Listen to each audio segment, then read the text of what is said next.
International company के नाम पर की करोड़ों की वसूली, परेशान युवक ने ली कोर्ट की शरण। कर्ज पर अवैध तरीके से ब्याज वसूली, रंगदारी, फर्जी दस्तावेज, ब्लैकमेलिंग का मामला। कर्ज गिरोह के खाते में ऑनलाइन रुपए ट्रांसफर एवं नकद वसूली का मामला आया सामने। कर्ज के नाम पर करोड़ों की अवैध वसूली के आरोपों के बीच मामला अब पहुंचा किशनगढ़ कोर्ट में। पीड़ित परिवादी विक्रम सिंह राजपुरोहित ने एडवोकेट रूपेश शर्मा के जरिए किशनगढ़ कोर्ट में किया परिवाद पेश। सिविल न्यायाधीश एवं न्यायिक मजिस्ट्रेट किशनगढ़ न्यायालय में शपथ पत्र के साथ परिवाद दाखिल। परिवादी विक्रम सिंह राजपुरोहित ने बताया कि मूल रकम का ब्याज सहित कई गुना ज्यादा चुकाने के बाद भी वसूली के लिए बार बार किया जा रहा परेशान। जमीन, मकान व घर के गहने बेचकर लौटाए रुपए, लेकिन फिर भी वसूली के लिए गिरोह द्वारा लगातार किया जा रहा परेशान। परिवादी ने आरोप लगाया कि आरोपी पक्ष द्वारा ज्यादा ब्याज के साथ ही चक्रवृद्धि ब्याज वसूली और ब्लैकमेलिंग, गिरोह के खाते में डलवाते रहे ऑनलाइन रुपए। परिवादी का दावा है कि करीब 11 लाख रुपए के लेन देन के बदले 1 करोड़ से अधिक वसूले, इंटरनेशनल कंपनी के नाम पर की करोड़ों की वसूली। साथ ही परिवादी ने आरोप लगाया कि सिक्योरिटी के तौर में रखे खाली चेक, स्टाम्प लेकर बनाया दबाव, बाद में दस्तावेजों का किया गया दुरुपयोग। कॉन्फ्रेंस के जरिए इंटरनेशनल कंपनी के बन्ना जी डॉन व गिरोह में शामिल महिला द्वारा धमकाने का भी लगाया गया आरोप। इससे पूर्व परिवादी ने पुलिस थाना अराई, अजमेर एसपी व जिला कलेक्टर को भी की शिकायत, लेकिन मामले में नहीं हुई अभी तक कोई कार्रवाई। आखिरकार आर्थिक व मानसिक रूप से प्रताड़ित करने पर परिवादी ने ली न्यायालय की शरण, लगाई न्याय की गुहार। इस पूरे मामले में ग्राम पंचायत बरना के भूतपूर्व सरपंच गोविंद सिंह डोबरा का मुख्य नाम बताया गया। अब परिवादी ने न्यायालय से निष्पक्ष जांच के आदेश और आरोपियों के खिलाफ की कानूनी कार्रवाई की मांग। मामले में प्रस्तुत सभी दस्तावेजों पर आधारित परिवादी के पास आरोपी गण की करीब 250 से अधिक ऑडियो कॉल रिकॉर्डिंग भी मौजूद। अपने आसपास क्षेत्र की ताज़ा खबरों से अपडेट रहने के लिए बने रहिए क्राइम राजस्थान न्यूज चैनल के साथ। मैं विक्रम सिंह राजपुरोहित, निवासी बीती AA फर्स्ट की पोस्ट पर अभी वर्तमान में CBO कार्यालय अराई में पोस्टेड हूँ। मेरी फर्स्ट पोस्टिंग यहाँ उपकोषालय किशनगढ़ में कोर्ट परिसर में जुलाई 2017 में हुई थी। उस दरमियान में गोविंद सिंह डोबर, जो ग्राम पंचायत बरना का भूतपूर्व सरपंच रहा हुआ है, उनसे संपर्क में आया और ज़रूरत के हिसाब से मेरे को पैसों की आवश्यकता थी। तो 1-2 बार मैंने 50-50 हज़ार के हिसाब से कुछ समय के लिए, महीने 2 महीने के लिए पैसे लिए थे। लेने के साथ ही उनको महीने 2 महीने में ब्याज सहित वापस लौटा दिया था। 2018 में पिताजी के पैरालाइज वाली स्थिति हो गई और घर पे मेरी जिम्मेदारियां ज़रूरत से ज़्यादा बढ़ गई। और इसी दरमियान 2021 में मेरे गांव कुलदेवता का जो मंदिर था उसकी प्राण प्रतिष्ठा थी। उस समय भी मेरे को पैसों की आवश्यकता थी और ये बात गोविंद सिंह को पता चली। गोविंद सिंह को पता चली तो वो आया मेरे पास और उस बनाजी करके है, इंटरनेशनल कंपनी है हमारी, और वो है जो पैसे देते हैं, जब भी ज़रूरत रहती है पैसे उपलब्ध करा रहते हैं। मैंने ब्याज की बात करी तो ब्याज बोले कि जो भी है वो नॉर्मल रहेगा और आप तो एक बार के अपना पैसा लेकर काम निकाल लो। मैंने उनसे 2-3 किस्तों में लगभग 11 लाख रुपए लिए, जिसका उस समय उन्होंने 52-53 हज़ार रुपये महीने का ब्याज बताया। मैं उनको ब्याज टाइम से टाइम देता रहा और ये लगभग 2 महीने बाद उसी ब्याज को चक्रवृद्धि दर से बढ़ाते हुए 73 हज़ार कर दिया।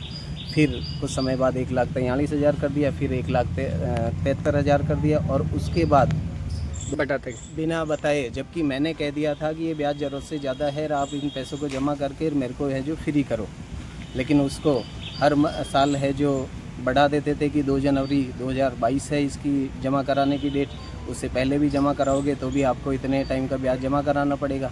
फिर जब मैंने 22 में बात करी तो बोले कि अब 2023 में जमा होगा, तो बढ़ाते रहे। और जब मैं पैसे जमा कराने की बात करता तो बनाजी से फ़ोन पे कॉन्फ्रेंस पे बात करके धमकियां दिलाई जाती। बनाजी को ना तो मैं मिला ना जाना, ये कभी मतलब हर बार फ़ोन कॉन्फ्रेंस कॉल पे ही बात करवाता था। और जब बनाजी से ही जो डर और भय बना हुआ था, उसके साथ साथ उसने अपनी साउथ की कोई मैडम से बात कराई, जो खुद को अपने को साउथ की जो CM है उसकी OSD बताती थी और बोलती थी ये हमारी इंटरनेशनल कंपनी है। उससे मुलाकात नहीं हुई मेरी। मुलाकात तो किसी से नहीं हुई, मैं सिर्फ गोविंद सिंह डोबर को ही जानता हूँ। इसके गिरोह में 10-11 लोग ऐसे हैं जिनको भी इसने ऑनलाइन और नगद पेमेंट कराया है। मैंने यहाँ किशनगढ़ में कई दुकानों पर पेमेंट किया है इसके कहने पर। हर महीने जो ब्याज के जो पैसे दिए जाते थे, या तो वो ऑनलाइन ले लेता था, और ऑनलाइन नहीं लेता था तो बनाजी की गाड़ी आ रही है, सुबह निकल गई है, आधे घंटे में पहुंच जाएगी, अगर गाड़ी छूट गई तो पेनल्टी लग जाएगी, और पैसे जमा नहीं हुए तो वहां से कार्रवाई हो जाएगी। जयपुर से गाड़ी आ जाएगी, पुलिस उठा लेगी, नौकरी चली जाएगी, घर परिवार सब बर्बाद हो जाएगा। इधर पिताजी पैरालाइज में थे, बड़े बुआ साहब बीमार थे, इनके डर और भय से इनको हर माह ब्याज देता रहा। 2023 में मैंने कोशिश करके इधर उधर करके 11 लाख रुपए इसको दे दिए। ये लगभग अगस्त 2023 की बात है। उसके बाद भी इसने तो वो बकाया रखते ही रखते उसको अगले साल 22.5 लाख बना दिए, और अब वर्तमान में अभी ऐसी स्थिति है कि 28 फरवरी को मेरे को इतनी धमकियां दी थी कि मैं सुसाइड करने की स्थिति में आ गया था। वो तो बड़े भैया है जो वो मुझे मिल गए थे, और वो मेरे को अपने पास ले गए, और उन्होंने मेरे को समझाया करा था कि तेरे साथ जो भी घटना घटित हुई है उसको दिमाग से निकाल, और तू बिल्कुल शांत होकर सोच, तेरे को कुछ नहीं होने देंगे, कुछ नहीं होने देंगे। तो आज मैं इस स्थिति में हूँ कि मैं अपनी जो परेशानी, जो तकलीफ़ है, जो दर्द है, जो दुख है, और जो नुकसान है, और जो मैंने झेला है, वो सब अब मैं न्याय के लिए प्रशासन को और शासन को गुहार के लिए मैं आज सब बताने की स्थिति में आया हूँ।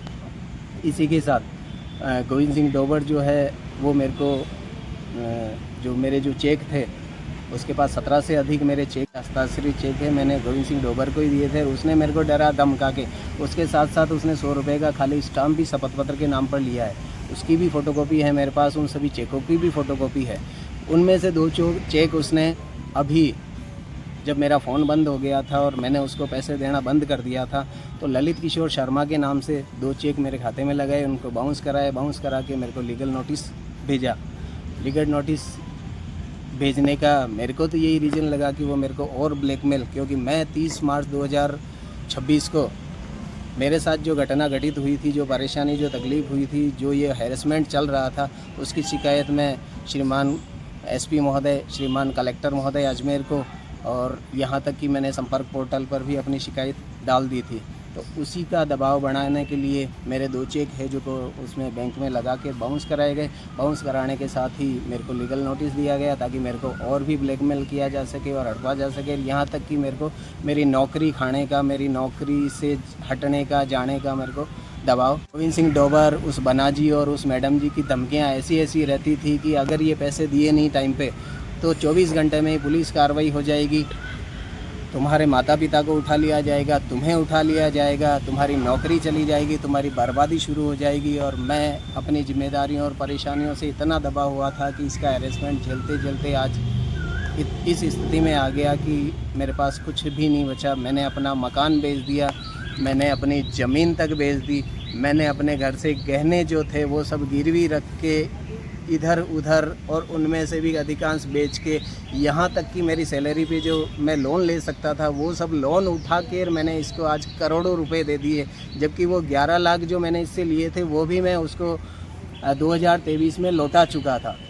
उसके बावजूद भी इसने आज करोड़ों रुपए हड़प लिए मेरे से, और मेरे को इस कदर धमकियाँ दी गई, इस कदर हैरेसमेंट किया गया था कि मैं सुसाइड करने की स्थिति में आ गया। मैं प्रशासन से गुहार करता हूँ कि मैंने 30 मार्च 2026 को शिकायत की है, लेकिन आज दिन तक कोई कार्रवाई नहीं हुई है। और अब मैंने न्यायालय की शरण ली है, और न्यायालय की शरण के साथ ही मैंने एडवोकेट जो रुपेश शर्मा जी है उनके मतलब उनके माध्यम से वाद प्रस्तुत किया है। मैं चाहता हूँ कि मेरे को न्याय दिलाया जाए और मेरे जीवन की रक्षा की जाए।